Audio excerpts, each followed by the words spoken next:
चलिए बात करते हैं असम की, जहां पर असम में कोयला खदान में पानी भर जाने की वजह से कुछ मजदूर उसमें फंस गए हैं। लगातार एसडीआरएफ और एनडीआरएफ की तरफ से ऑपरेशन जारी है। दिखाते हैं आपको।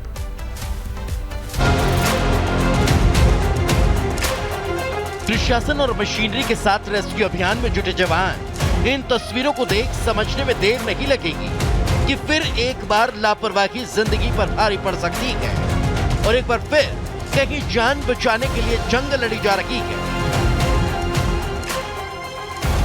पूरी घटना असम के दीमा हसाओ जिले के उमरंगसो की है, जहां 300 फीट गहरी कोयला खदान में अचानक पानी भर गया। इस दौरान कुछ मजदूर अंदर ही फंस गए। अब इन मजदूरों की जान बचाने के लिए रेस्क्यू अभियान चलाया जा रहा है। ऑपरेशन जिंदगी में जवानों को लगाया गया है। एनडीआरएफ की टीम भी मदद कर रही है। अभी हम उमरांगसू में हैं और यही असम कोल क्वेरी जहां पर हादसा हुआ है। लगभग 15 माइनस अभी भी अंदर ट्रैप्ड है। सरकारी सूत्रों के मुताबिक 9 लोगों की आइडेंटिटी यहां पर कंफर्म की गई है। एनडीआरएफ, एसडीआरएफ के साथ साथ आर्मी के भी लोग यहां पर तैनात हैं। भारतीय सेना, असम राइफल्स के गोताखोरों और मेडिकल टीम के साथ की इंजीनियर्स टास्क फोर्स रेस्क्यू में शामिल है। लेकिन ये ऑपरेशन जिंदगी आसान नहीं है, क्योंकि खदान 300 फीट गहरी है। ये रेड माइनर्स की खदान है, जिसमें करीब 100 फीट पानी भर चुका है। फिलहाल 2 मोटर की मदद से पानी निकाला जा रहा है। 30 से 35 फीट तो हम इंडिपेंडेंटली अच्छी तरह से आप वहाँ पे सर्च कर सकते हैं, लेकिन पानी उससे बहुत ज़्यादा है। तो हम प्रयास कर रहे हैं कि अगर कोई भी विक्टिम किसी भी तरह से बाहरी मतलब ऊपर के लेवल में आए तो हम उसको ट्रेस कर पाए, लेकिन अभी तक वहाँ पे हम सफलता नहीं मिल पाई है। और नेवी के भी डीप डाइवर्स जो और भी एक्सपर्ट होते हैं अधिक से अधिक गहरे पानी में उतरने के लिए, वो टीम भी यहाँ के एडमिनिस्ट्रेशन द्वारा मंगाई गई है। SDRF, NDRF, Assam rifle, army की सभी टीमें यहाँ पे लगे हुए हैं। वो लोग अपना काम जारी है और विशाखापत्तनम से भी नेवी की टीम आ रहा है, जो आने के बाद मुझे लगता है कि इस चीज को हम लोग सक्सेस हो सकते हैं। सभी मजदूरों को सुरक्षित निकालने के लिए प्रशासन और एनडीआरएफ की टीमों ने जान लगा दी है। बस दुआ कीजिए, क्योंकि किसी भी हाल में खदान में फंसे मजदूरों को बचाना है और खदान में इंसान रेस्क्यू अभियान को सफल बनाना है। Bureau report, Republic Bharat. और अब बढ़ते हैं खबरों में आगे और अब बात करते हैं बीजापुर की। बीजापुर में हुए आतंकी हमले में 8 जवान शहीद हो गए, जिसके बाद पूरा देश गुस्से में है। आतंक के खिलाफ आर पार की इस लड़ाई में लोग ये चाहते हैं, लोग ये मांग कर रहे हैं कि आतंक के आकाओं के घर में घुसकर मुंह तोड़ जवाब दिया जाए। लेकिन साथ ही सवाल ये भी खड़े हो रहे हैं कि आखिर कब खत्म होगा ये आतंक के आकाओं की नापाक हरकत। पूरी खबर दिखाते हैं आपको रिपोर्ट के जरिए।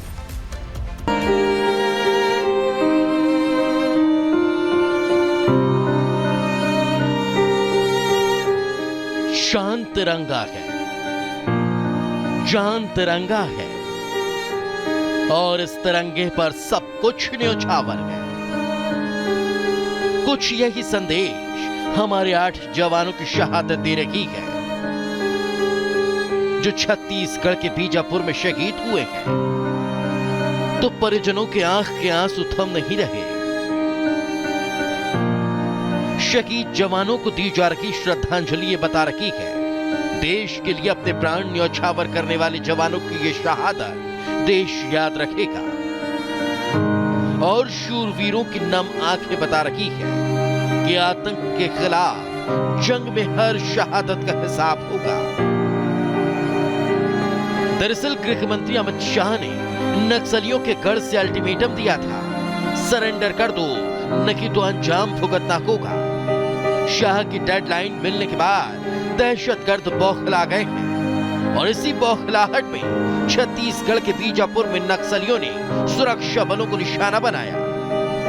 एंटी नक्सल ऑपरेशन से लौट रहे जवानों पर हमला कर दिया। छत्तीसगढ़ के बीजापुर में जिस तरह नक्सलियों ने जवानों को निशाना बनाया, उसके बाद देश गम और गुस्से में है। मांग एक बार फिर आतंकिस्तान के घर में घुसकर सबक सिखाने की कर रहा है। शूरवीरों के साथ देश के प्रधान और प्रदेश के मुखिया भरोसा दे रहे हैं कि हर आंसू का हिसाब होगा। Bureau report, Republic Bharat.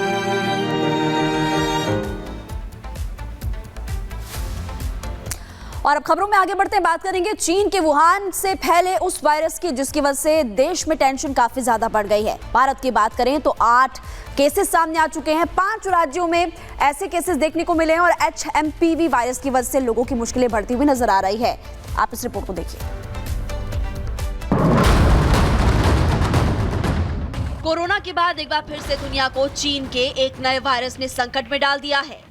Covid के बाद दुनिया पर नए वायरस का संकट लगातार गहराता जा रहा है। इस वायरस का नाम है HMPV यानी कि ह्यूमन मेटा न्यूमोवायरस, जिसके देश में लगातार केसेस बढ़ रहे हैं।